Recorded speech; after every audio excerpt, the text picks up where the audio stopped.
എന്ന് പറഞ്ഞുകൊണ്ട് അസ്റായീൽ അലൈഹിസ്സലാമിന്റെ വലിയ ഗണഗംഭീരമാകുന്ന സ്വരം കേട്ട് അതിൽ പിറകെ ഇത് അരണ്ട് വിറച്ചിരിക്കുന്ന എലി പൂച്ചയെ കണ്ട് മാളത്തിൽ ഒളിക്കുമ്പോൾ അവന്റെ ആത്മാവ് ശരീരമെന്ന മാളത്തിൽ ഒളിക്കുന്നതാണ്. ഉടനെ അസ്റായീൽ അലൈഹിസ്സലാം തൊട്ടടുത്ത് താഴെ നിൽക്കുന്ന കാൽഭാഗത്ത് നിൽക്കുന്ന മാലാഖമാരോട് പറയുന്നു, പിടിച്ചു തുടങ്ങിക്കോ, സമയമായി. രണ്ട് വിരലിന്റെ കാലിന്റെ വിരലുകളിലൂടെ അവന്റെ വലിയ പെരുവിരലുകളിലൂടെ റൂഹിനെ പിടിച്ചോ. اللهم أنت تأخذ الروح من العصب والقصب والأنامل. അല്ലാഹുവേ, കാലിന്റെ പെരുവിരലുകളിലൂടെ, മജ്ജയിലൂടെ, മാംസത്തിലൂടെ, ഞരമ്പുകളിലൂടെ ആത്മാവിനെ പറിച്ചെടുക്കുന്ന അല്ലാഹ്, മുഹമ്മദിന്റെ ആത്മാവിനോട് കരുണ കാണിക്കുമോ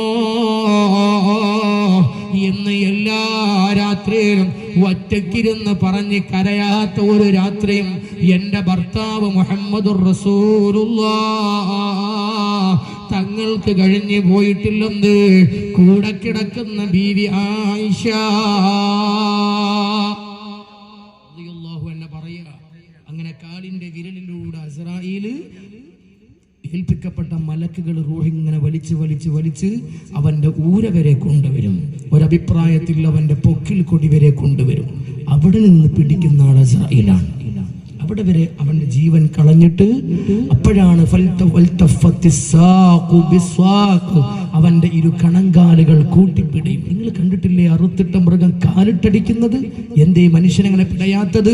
ഒരു മനുഷ്യന്റെ റൂഹ് തലയിൽ നിന്നാണ് പിടിച്ചു തുടങ്ങുന്നതെങ്കിൽ അവൻ നിലത്തിട്ടടിച്ചാൽ ഏഴാം ഭൂമി വരെ പൊട്ടിപ്പൊളിഞ്ഞു പോയേനെ എന്ന് മുഹമ്മദ് മുസ്തഫ. സഹിക്കാൻ കഴിയാത്ത മരണവേദന കൊണ്ട് കാലടിച്ചിട്ട് ഏഴാം ഭൂമി വരെ പിളർന്നു പോയേനെ. കാല് പൊടിഞ്ഞാലും കാലൊടിഞ്ഞാലും എല്ല് വട്ടമൊടിഞ്ഞാലും അവന്റെ അടി നിൽക്കില്ല. ആ വേദന കൊണ്ട് പൊളഞ്ഞിട്ട് അത് ഇല്ലാതെയാക്കാനാണ് മേലോട്ട് അവൻ സഹിക്കട്ടെ താഴ്ഭാഗത്തിന്റെ റൂഹ് ആദ്യം പിടിക്കുന്നതെന്ന് മുഹമ്മദ് മുസ്തഫ.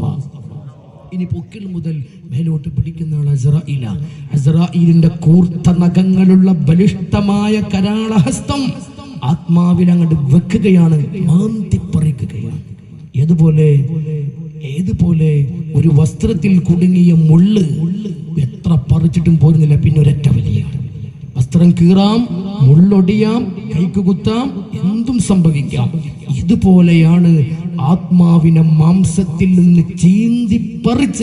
മാന്തിപ്പറിച്ചാണ് കൊണ്ടുപോവുക മുഹമ്മദുർ റസൂലുള്ളാഹി. ഈ പള്ളിക്കാട്ടിൽ കിടക്കുന്ന ബാപ്പയോട് ചോദിക്കുക, ഉപ്പ അങ്ങനെയാണോ, നിങ്ങളെ മാന്തിപ്പറിച്ചാണോ കൊണ്ടുപോയത്?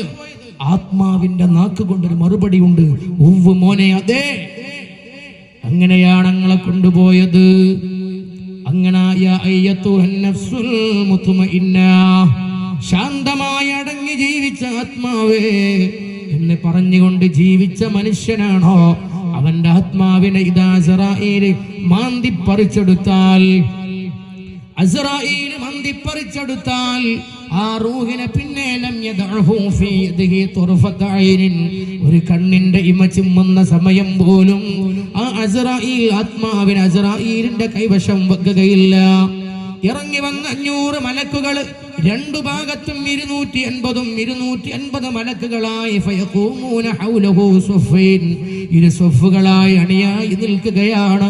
ആ സ്വർഗത്തിലെ കഫംപുടയും നിവർത്തി നിൽക്കുകയാണ്. അല്ലാഹുവേ തൗഫീഖ് നൽകണം അല്ലാഹ്.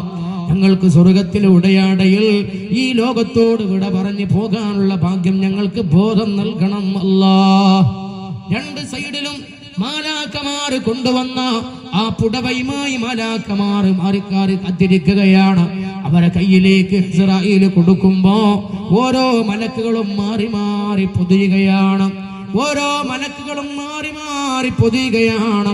അതിൽ സ്വർഗത്തിലെ പരുത്തി വെച്ചിട്ടുണ്ട്, അതിൽ സ്വർഗത്തിലെ സുഗന്ധം വെച്ചിട്ടുണ്ട്, അതിൽ സ്വർഗത്തിലെ റൈഹാൻ പൂവിന്റെ ഇതളുകളും വെച്ചിട്ടുണ്ട്. എന്നിട്ടിതാ പറക്കുകയാണ്. ഒന്നാം ആകാശത്തേക്ക് ഇസ്രായേൽ പറക്കുകയാണ്. ഞൊടിയിട കൊണ്ട് ഒന്നാം ആകാശത്തിന്റെ കവാടത്തിലെത്തി മുട്ടുമ്പോ ഫിൽ ബാബ്, ആരാണ് വാതിലിന് മുട്ടുന്നത്? അന അസ്റായീൽ, ഞാനാണ് അസ്റായീല്. ഇത് അസ്റായീലാണ് ആകാശത്തിന്റെ കവാടത്തിൽ അടിക്കുന്നത്. അല്ലാഹുവിന് പൊരുത്തമില്ലാത്ത വൃത്തികെട്ട ഒരു മനുഷ്യന്റെ ആത്മാവിനെ, ഞാൻ തമ്മാടിയായി ജീവിക്കുന്നവന്റെ ആത്മാവിനെ മാന്തിപ്പറിക്കാൻ പോയതാണ് എന്നാണ് അസ്റായീല് പറയുന്നത്. ഇഹലോകത്ത് അല്ലാഹുവിനെ മറന്ന് ജീവിച്ച മനുഷ്യന്റെ പേര്. ഈ കുഞ്ഞുമോന്റെ 12 വയസ്സായ മോന്റെ ആത്മാവിനെ കൊണ്ടുപോയി അസ്റായീലിനോട് മാലാഖ ചോദിക്കുന്നു, ആരാണ്? അസ്റായീലാണോ? അതെ, അസ്റായീലാണ്. എവിടെന്നാ വരുന്നത്? ഐസിയുവിൽ കിടക്കുന്ന 12 വയസ്സായ ആകെയുള്ള അന്തരയുടെ റൂഹിനെ പിടിച്ച് വരികയാണ്. പട്ടുപോലെ നല്ലവനായ കുഞ്ഞുമോന്റെ ആത്മാവും കൊണ്ടുവരികയാണ്. കവാടം തുറന്നു. ആയിരക്കണക്കിന് മലക്കുകൾ വരവേൽക്കാൻ അവിടെ നിൽക്കുകയാണ്. ആ മാലാഖമാരെയും കൂട്ടി ദുനിയാവിലേക്ക് വന്ന 500 മലക്കുകളും 2ാം ആകാശത്തിൽ ചെല്ലുമ്പോ ഇതേ ചോദ്യം അവിടെയും ആവർത്തിക്കുകയാണ്. അവരും അവർക്ക് സ്വാഗതം അരുളി. അവിടെ നിന്ന് 3ാം ആകാശം, പിന്നെ 4ാം ആകാശം, 5ാം ആകാശം, 6ഉം കഴിഞ്ഞ് 7ഉം കഴിഞ്ഞ് ഇലാ ഹളറത്തി റബ്ബിൽ ആലമീൻ, സർവാധിനാഥൻ കൊടുത്ത 4ാം മാസത്തിലുള്ള ആത്മാവ് മാതാവിന്റെ ഗർഭാശയമെന്ന ഇരുട്ടറയിൽ വെച്ച് മാംസതുണ്ടിലേക്ക് അല്ലാഹു കൊടുത്ത ജീവനാണ് തിരിച്ചെടുത്ത് കൊണ്ടുപോകുന്നത്. കൊടുത്തതും ഇരുട്ടിലാണ്, കൊണ്ടുപോകുന്നതും കാണാത്ത അവസ്ഥയിലാണ്. റൂഹുണ്ടെന്ന് പറയുന്നു, നാം ഇതുവരെ കണ്ടിട്ടില്ല. പക്ഷേ ഒരു കാര്യം നമുക്ക് ചെയ്യാമായിരുന്നു, ഈ റൂഹിന്റെ ഭക്ഷണം നമുക്ക് കൊടുക്കാമായിരുന്നു. കൊടുത്തില്ലല്ലോ ഞാനും നിങ്ങളും. ഈ റൂഹിന്റെ വെള്ളം കൊടുക്കാമായിരുന്നു നമുക്ക്, നാം കൊടുത്തില്ല. നമ്മൾ ഭൗതിക ലോകത്ത് കൊടുക്കുന്നത് മുഴുവനും ഈ ശരീരമാകുന്ന കൂടിനൊരു വീട് വേണം. അതിനാണ് 2 നില വീട്. ഈ കൂടാരത്തിന് രോഗം വന്നു, അതിന് പനി പിടിപെട്ടപ്പോൾ രോഗം ചികിത്സിക്കുന്നത് ശരീരത്തിനാണ്, ആത്മാവിനല്ല. ഈ രോഗം വന്നപ്പോ രോഗത്തിന് മരുന്ന് കൊടുക്കുന്നത് ശരീരത്തിലേക്കാണ്. എല്ലാം ശരീരമേ നമ്മൾ നോക്കിയുള്ളൂ.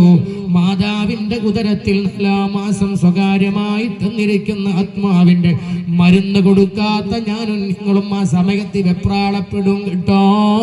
കാക്കണം അല്ലാഹ്. ആത്മാവിനെ ഇനിയെങ്കിലും ഒരു പുനർവിചിന്തനം, മരണമെന്ന ബോധം ഞങ്ങളെ തലക്ക് പിടിച്ച്, ആ മരണമെന്ന ലഹരി ഞങ്ങളെ തലക്ക് തന്നു. ആ ബോധത്തിലൂടെ ഞങ്ങൾക്കൊരു നല്ല ജീവിതം നീ തരണം അല്ലാഹ്. ആ ആത്മാവിനെ കൊണ്ടുപോയി 7ാം ആകാശം കഴിഞ്ഞു അല്ലാഹുവിന്റെ സമക്ഷത്തിലെത്തുമ്പോ അല്ലാഹു അസ്റായീലിനോട് പറയുന്നൊരു വാക്കുണ്ട്, ഉക്തുബ് കിതാബ അബ്ദി ഹദാ ഫി ഇല്ലീൻ. എന്റെ ഈ ദാസന്റെ പേര്, എന്റെ ഈ ദാസിയുടെ പേര് നിങ്ങൾ രേഖപ്പെടുത്തേണ്ടത് ഇല്ലിയീൻ എന്ന ആ പട്ടികയിൽ പേര് ചേർത്തണമേ. ഇല്ലിയീൻ എന്ന സ്വർഗ കൂടാരത്തിന്റെ അകത്ത് കൊണ്ടുപോയി ആത്മാവിനെ വെക്കണേ. ഇന്നല്ലദീന ഖാലൂ റബ്ബുനല്ലാഹ് സുമ്മ ഇസ്തഖാമൂ തതനസ്സലു അലൈഹിമുൽ മലായിക. മരിക്കുന്ന സമയത്ത് മാലാഖമാർ ഇറങ്ങി വരും. നല്ലവനാണോ? അല്ല തഖാഫു, പേടിക്കല്ല. വലാ തഹ്സനു, ദുഃഖിക്കണ്ട, ടെൻഷൻ ആവണ്ട. വഅബ്ശിറു, സന്തോഷിച്ചോ. ബിൽ ജന്ന, സ്വർഗ്ഗമാ ഞങ്ങളെ കയ്യിലുള്ളത്. കൊണ്ടുവന്നത് സ്വർഗ്ഗത്തിലെ പരുത്തിയാണ്, കൊണ്ടുവന്നത് സ്വർഗ്ഗത്തിലറിയാൻ പൂവിന്റെ ഇതളുകളാണ്. ഇത് കണ്ട് സന്തോഷിച്ചോ. വഅബ്ശിറു ബിൽ ജന്ന. ഇത് അല്ലാഹുവിന്റെ ഖുർആൻ നമുക്ക് മുമ്പിൽ പഠിപ്പിച്ചിരിക്കുന്ന സത്യമാണ്. നമ്മൾ ബഹുദൂരം പിറകോട്ട് പോയപ്പോ, ഭൗതികതയുടെ ആസക്തി മത്തി പിടിപ്പിച്ചപ്പോ ഇതെല്ലാം മൈൻഡിൽ നിന്ന് പോയി. ഇനിയും വേണ്ടതെന്താ? ഒരു 4 സെന്റ് ഭൂമി അവിടെ കിടപ്പുണ്ട്. അത് എങ്ങനെങ്കിലും ചുളിവില് എന്റെ കയ്യിലേക്ക് ആധാരമാക്കാൻ എന്തുണ്ട് റബ്ബേ വഴി? അതിന് ബാപ്പനെ പഴി പറഞ്ഞാലും വേണ്ടില്ല, സ്വന്തം ജ്യേഷ്ഠനെ തള്ളിപ്പറഞ്ഞാലും വേണ്ടില്ല. ആ 4 സെന്റ് കൂടി എനിക്ക് വന്നാൽ, ഈ ചിന്തയല്ലേ എന്നെയും നിങ്ങളെയും വേട്ടയാടുന്നത്? ഈ പൈശാചികതയല്ലേ നമ്മുടെ ആത്മാവിന്റെ മേൽ പിടിച്ചത്? അത് വലിച്ചെറിയാത്ത കാലത്തോളം അല്ലാഹുവിനെ കുറിച്ച് ഓർക്കാൻ നമുക്ക് ഖൽബില്ല എന്ന് അല്ലാഹുവിന്റെ ഖുർആൻ നമ്മെ ബോധ്യപ്പെടുത്തിയതാണ്. ഇല്ലിയിൽ രേഖപ്പെടുത്തണം. കല്ലാ ഇന്ന കിതാബൽ അബ്റാർ ലഫീ ഇല്ലിയീൻ വമാ അദ്റാക മാ ഇല്ലിയൂൻ കിതാബും മർഖൂം യശ്ഹദുഹുൽ മുഖറബൂൻ. അല്ലാഹുവിന്റെ ഖുർആൻ മുത്തഫിഫൂൻ എന്ന സൂറത്തിലൂടെ പഠിപ്പിക്കുകയാണ്. കല്ല, നാം വിചാരിക്കുന്നിടത്തുമല്ല കാര്യത്തിന്റെ പൂക്കുള്ളത്. ഇന്ന കിതാബൽ അബ്റാർ, മജ്ലിസുർ റഹ്മയുടെ നല്ല മജ്ലിസ് അസ്മാഉൽ ഹുസ്നക്ക് വേണ്ടി സംഘടിപ്പിക്കപ്പെടുമ്പോ കിടന്നിട്ട് ഉറക്കം വരുന്നില്ല. അല്ലാഹുവിന്റെ പേരിൽ സംഘടിപ്പിക്കപ്പെട്ട സദസ്സിൽ പോവാത്ത എന്നെപ്പോലത്തെ മനുഷ്യൻ എന്തിനാ ഭൂമിയിൽ ജീവിക്കുന്നത്? അങ്ങനെ അല്ലാഹുവിന് വേണ്ടി ജീവിക്കുന്ന അബ്റാറുകളായ ആളുകൾ അവരുടെ പേരെഴുതുന്നത് എവിടെയാണ്? ലഫീ ഇല്ലിയീൻ, സ്വർഗത്തിലെ പിന്നാര അറയിലാണ്. വമാ അദ്റാക മാ ഇല്ലിയൂൻ, തങ്ങളെ അങ്ങേക്കറിയുമോ എന്താണ് ഇല്ലിയീൻ എന്ന സ്വർഗത്തെക്കുറിച്ചുള്ള വിവരമുണ്ടോ താങ്കൾക്ക്? കിതാബുൻ മർഖൂം, അത് പ്രത്യേകം മുദ്രണം ചെയ്തിരിക്കുന്ന റെക്കോർഡ് സൂക്ഷിക്കുന്ന ഒരു പ്രത്യേക സ്വർഗമാണത്. എല്ലാവർക്കും അതിൽ കയറി പറ്റാൻ കഴിയില്ല. ഒരു രേഖ കയ്യിലെടുത്ത് മുഹമ്മദ് മുസ്തഫ തങ്ങൾ പഠിപ്പിച്ചതാണ്. ഈ മുഹമ്മദിന്റെ വലത് കയ്യിൽ കാണുന്ന ലിസ്റ്റ് സത്യത്തിൽ കരങ്ങളാണ് കാണിക്കുന്നത്. അള്ളാഹുവിന്റെ റസൂലിന്റെ കയ്യാകുന്ന ആ കയ്യിലുള്ള ലിസ്റ്റില് ഇതുവരേക്കും ജനിക്കാനിരിക്കുന്ന ജനിച്ചു മരിച്ചുപോയ സ്വർഗക്കാരുടെ പേരുകളെല്ലാം ആ ലിസ്റ്റിന്റെ അകത്തുണ്ട്. സ്വഹാബ, നിങ്ങൾ എന്റെ കയ്യിലുള്ള ലിസ്റ്റിന്റെ എഴുത്ത് വായിക്കുന്നുണ്ടോ? ഞങ്ങളെ കണ്ണിന് വെട്ടമില്ലല്ലോ പൊന്നു നബിയേ. ഇടത് കൈ പൊക്കിയിട്ട് ചോദിക്കുന്നു, ഇത് നരകത്തിന്റെ ആളുകളുടെ ലിസ്റ്റ് രേഖപ്പെടുത്തിയ പട്ടികയാണ്. കാണുന്നുവോ സ്വഹാബ? ഞങ്ങൾ കാണുന്നില്ല പൊന്നു നബിയേ. അങ്ങ് കാണുന്നതല്ല ഞങ്ങൾ കണ്ടാൽ ഈ ലോകത്ത് ഞങ്ങൾക്ക് നിലനിൽക്കാൻ കഴിയുമോ? അങ്ങനെ ലിസ്റ്റ് മുദ്രണം ചെയ്തു വെച്ച സ്വർഗമാണത്. അതിലേക്കാണ് 12 വയസ്സായ പുന്നാരമോന്റെ പേര് രേഖപ്പെടുത്തിയത്. അവിടെയാ നമുക്കും പോകേണ്ടത്, അവിടെയാ നമ്മുടെ പേരും ചെയ്തി ചേർക്കേണ്ടത്. നാഥനായ റബ്ബ് നേരത്തെ രേഖപ്പെടുത്തിയ പേരിന്റെ കൂട്ടത്തിൽ ഈ മജ്ലിസിന്റെ ബറക്കത്ത് കൊണ്ട് ഞങ്ങളെയും ചേർക്കണം അല്ലാഹ്. സ്നേഹിക്കുന്ന സ്നേഹജനങ്ങളെ ചേർക്കണം അതാ. ഇത് വല്ലാത്തൊരു ലോകമാണ്, മരണത്തിന്റെ ലോകം. നേരെ മറിച്ച് കിടക്കുന്നത് അല്ലാഹുവിനെ ബോധമില്ലാതെ. എവിടെ ഭൂമിയുണ്ടോ അവിടെ ചുളിവിന് ചാടി വീഴുകയാണ്. എവിടെ പറമ്പ് ചുളിഞ്ഞ വിലക്ക് കിട്ടാനുണ്ടോ അവിടെ നമ്മൾ ഓടുകയാണ്. ഒരു ഫ്ലാറ്റ് വിൽപ്പനക്കുണ്ട്, ഒരു ഫ്ലാറ്റ് വിൽപ്പനക്കുണ്ടെന്ന് പറഞ്ഞാൽ ഓടുകയാണ്. ബ്രോക്കറെ ചവിട്ടുന്നു, അതിനേക്കാൾ വില കുറച്ച് പറയുന്നു, അതിനേക്കാൾ വില കൂട്ടി പറയുന്നു. എന്തിന്? ആർക്ക് വേണ്ടി? അഡ്വാൻസ് കൊടുത്ത് തിരിച്ചു പോന്നു. ഇത് ആധാരം ചെയ്യും മുമ്പ് നീ അങ്ങ് മരണപ്പെട്ടു. ഇത് പറഞ്ഞത് നീയും അവനും മാത്രമേ അറിയൂ എങ്കില് മോനെ നിന്റെ പണവും പോയല്ലോ. അള്ളാഹുവിന് പേടിയില്ലാത്ത മനുഷ്യനാ പണം തിരിച്ചു കൊടുക്കുമോ? ചിന്തിക്ക്, നമുക്കൊരു ലോകം വരാനുണ്ട്. ആ ലോകത്തെ കുറിച്ചാണ് ഇനി പറയാനുള്ളത്. മരണമെന്ന പുനർവിചിന്തനവും മടക്കം തറവാട്ടിലേക്ക് എന്നു. നമ്മുടെ പള്ളിയിലെ ഖബറാകുന്ന തറവാട് വീട് എനിക്കുള്ള തറവാടാണ്, നിങ്ങൾക്കുള്ള തറവാടാണ്. എവിടെയാ നമ്മുടെ മണ്ണറ വരുന്നത്? 3 ഖബറിന് 12,000 രൂപ ഞാൻ കുഴിക്കാനുള്ള കൂലി കൊടുത്തിട്ടാവുന്നത്. 3 ഖബറുകൾക്ക് 12,900 രൂപയാണ് അതിന്റെ ചെലവ് പറഞ്ഞത്. ആ പണം കൊടുത്ത് പോന്ന ഞാൻ എന്റെ ബോഡി ആ ഖബറിൽ തന്നെ അടക്കം ചെയ്യുമെന്ന് എന്ത് ഗ്യാരണ്ടിയാ എനിക്കുള്ളത്? പക്ഷേ ലോകത്തിന്റെ സാമൂഹിക വ്യവസ്ഥിതി അങ്ങനെ ആയതുകൊണ്ട് അങ്ങനെ നമുക്ക് ആശ്വസിക്കാം. ഇവിടെ ചിന്തിക്കേണ്ട പാഠമുണ്ട്. നമ്മുടെ ശരീരം പടയ്ക്കുന്നതിന്റെ മുമ്പേ പടക്കപ്പെട്ടതാണ് ആത്മാവിനെ പടച്ച് 20,000 കൊല്ലം കഴിഞ്ഞ ശരീരം പടക്കുന്നത്. ഈ ശരീരം പടക്കാൻ ബാപ്പയായ ആദം നബിക്ക് വേണ്ടി അസ്രായേൽ മണ്ണ് വാരിയപ്പോ എന്റെയും നിങ്ങളുടെയും മണ്ണിന്റെ തരിയെടുത്തത് ഏത് പറമ്പിൽ നിന്നാണോ, ഏത് നാട്ടിൽ നിന്നാണോ അവിടെ എന്റെയും നിങ്ങളുടെയും ഖബർ വരൂ. മുഹമ്മദുർ റസൂലുള്ളാഹ്. ഒന്നുകൂടി തെളിച്ചു പറഞ്ഞാൽ നമ്മുടെ പിതാവായ ആദം നബിക്ക് വേണ്ടി അസ്രായീലാണ് മണ്ണ് കൊണ്ടുവന്നത്. ജിബ്രീൽ ഭൂമി മാതാവിന്റെ നെഞ്ചകത്ത് വന്ന് ചുരുക്കി പറയുകയാണ്. പെട്ടെന്ന് നിർത്തേണ്ടത് കൊണ്ട് ഞാൻ ചുരുക്കി പറയുകയാണ്. ജിബ്രീൽ അലൈഹിസ്സലാം വന്നു, ഭൂമി മണ്ണ് കൊടുത്തില്ല. ഫലസ്തീനും ഇസ്രായേലും ജോർദാനും അടങ്ങുന്ന ഇന്നത്തെ സിറിയ അതാണ് ഫലസ്തീൻ, ഇസ്രായേൽ, ജോർദാനിന്റെ നാഗരികതയുള്ള മണ്ണ് ഷാമ. ആ ഷാമിന്റെ നെഞ്ചകത്തുനിന്ന് മണ്ണെടുത്തോ ജിബ്രീൽ ഇന്ന് മണ്ണ് ചോദിച്ചപ്പോൾ മണ്ണ് കൊടുത്തില്ല. മീകായേൽ വന്നു, മണ്ണ് കൊടുത്തില്ല. ഇസ്രാഫീലും പോയി, മണ്ണ് കൊടുത്തില്ല. പിന്നീട് ബലിഷ്ഠമായ കരത്തിന്റെ ഉടമ അല്ലാഹു സൃഷ്ടിച്ചിട്ട് ഇന്നിവരെ ഒരു സന്തോഷത്തിന്റെ ചിരിയുടെ ഒരു ചെറു പുഞ്ചിരി പോലും നടത്താത്ത ഖാബിദുൽ അർവാഹ് മലക്ക് അസ്റായീൽ അലൈഹിസ്സലാമാണ് മണ്ണ് വാരാൻ വന്നത്. ആ മണ്ണ് വാരി എടുക്കുമ്പോ അതിൽ എല്ലാ മനുഷ്യന്റെ മണ്ണും അതിൽ പെടുത്തിയിട്ടുണ്ട്. കറുത്തവൻ്റെതുണ്ട്, വെളുത്തവൻ്റെതുണ്ട്, ഹൈന്ദവൻ്റെതുണ്ട്, മുസൽമാൻ്റെതുണ്ട്, ക്രൈസ്തവൻ്റെതുണ്ട്, ബുദ്ധൻ്റെതുണ്ട്, ജീനൻ്റെതുണ്ട്. എല്ലാ മതമുള്ളവന്റെയും ഇല്ലാത്തവന്റെയും തരിയതിലുണ്ട്. ആ കൂട്ടത്തിൽ സാധുവാകുന്ന എന്റെയും നിങ്ങളുടെയും മണ്ണിന്റെ തരി ഏത് പറമ്പിൽ നിന്ന്, ഏത് രാജ്യത്തിൽ നിന്ന്, ഏത് രാഷ്ട്രത്തിൽ നിന്ന്, ഏത് ബഹുരാഷ്ട്രത്തിൽ നിന്ന്, ഏത് നല്ല സ്ഥലത്തിൽ നിന്ന്, ഏത് മോശപ്പെട്ട സ്ഥലത്തിൽ നിന്നാണോ ഈ ഒരു തരി അങ്ങോട്ട് ചേർത്ത് വെച്ചതെങ്കിൽ ആ മണ്ണിലേക്ക് നമ്മൾ തിരിച്ചു മടങ്ങൂ എന്ന് മുഹമ്മദ് മുസ്തഫ. ഒന്നും കൂടി തെളിച്ചു പറഞ്ഞാൽ മദീന പള്ളിയിലേക്ക് സുബഹിയുടെ ബാങ്ക് കേട്ടുകൊണ്ട് റൂമിലേക്ക് റൂമിൽ നിന്ന് നടുവരികയാണ് മുഹമ്മദ് മുസ്തഫ. മദീന പള്ളിയിലെ ഇമാമായ റസൂലുള്ള വീട്ടിൽ നിന്ന് മദീനത്തെ പള്ളിയിലേക്ക് മിഹ്റാബിലേക്ക് നിസ്കരിക്കാൻ കടന്നു വരുന്ന സാഹചര്യത്തിൽ രണ്ട് സ്വഹാബികൾ മദീന പള്ളിയുടെ വെളിയിലുള്ള ഒരു വീട്ടുമുറ്റത്ത് ഖബർ കുഴിക്കുകയാണ്.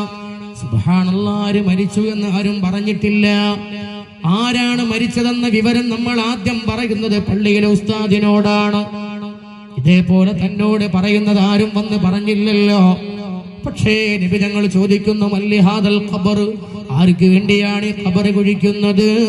ഉടൻ പറഞ്ഞു, ലിറജുലിൻ മിനൽ ഹബശതി യാ റസൂലല്ലാഹ്, ഒരു ആഫ്രിക്കക്കാരനായ എത്യോപ്യയും കഴിഞ്ഞ് ആഫ്രിക്കൻ ഉപഭൂഖണ്ഡത്തിൽ വനാന്തരത്തിലൂടെ വേട്ടയാടി ജീവിക്കുന്ന ഒരു മനുഷ്യൻ മദീനയിൽ വെച്ച് മരണപ്പെട്ടിട്ടുണ്ട്.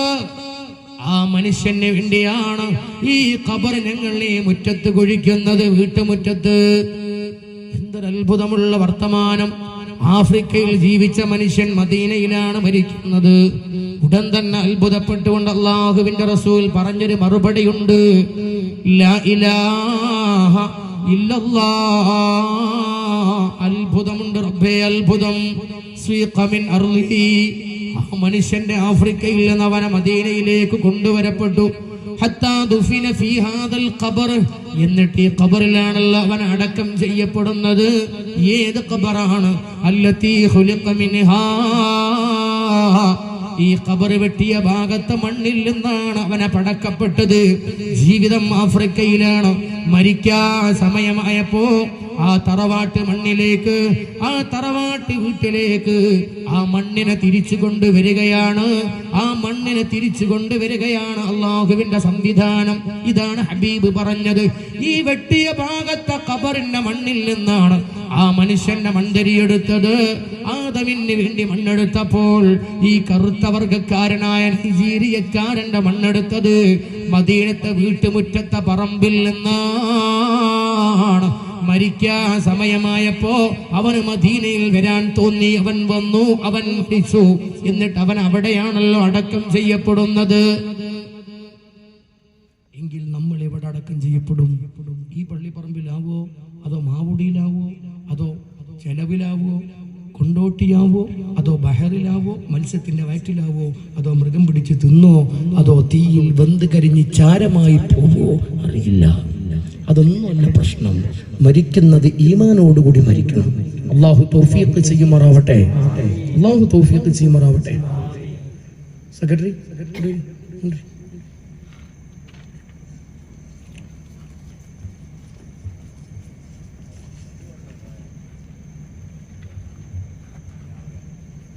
നമ്മുടെ സഹോദരൻ ഒരു മിണ്ടാപ്രാണിയും കൊണ്ട് വരുന്നുണ്ട്. നിങ്ങളോടൊന്നും ചോദിക്കൂല, ബക്കറ്റ് ഇട്ടോ, നിങ്ങൾ നാളത്തേക്കുള്ള ഡെപ്പോസിറ്റ് അതിലേക്ക് ചെയ്യുക. പോയി കിടക്കുന്ന ലോകം സന്തോഷത്തിലാവാൻ അള്ളാഹു തൗഫീഖ് ചെയ്യുമാറാവട്ടെ. എന്നോട് വെറുപ്പുള്ളത് കൊണ്ടാവാം മാമീനൊക്കെ ഇച്ചിരി ലഹരി കുറഞ്ഞു പോയത്. അള്ളാഹു തൗഫീഖ് ചെയ്യുമാറാവട്ടെ. ഇനി എന്താണ് ഇപ്പൊ ആ വീട്ടിൽ നടക്കുന്നത്? അതും കൂടി ഒന്ന് പറയണല്ലോ. ഒരു സ്വലാത്ത് ഇല്ല, നിങ്ങൾക്കൊരു ഉഷാറ് കുറവുണ്ട്.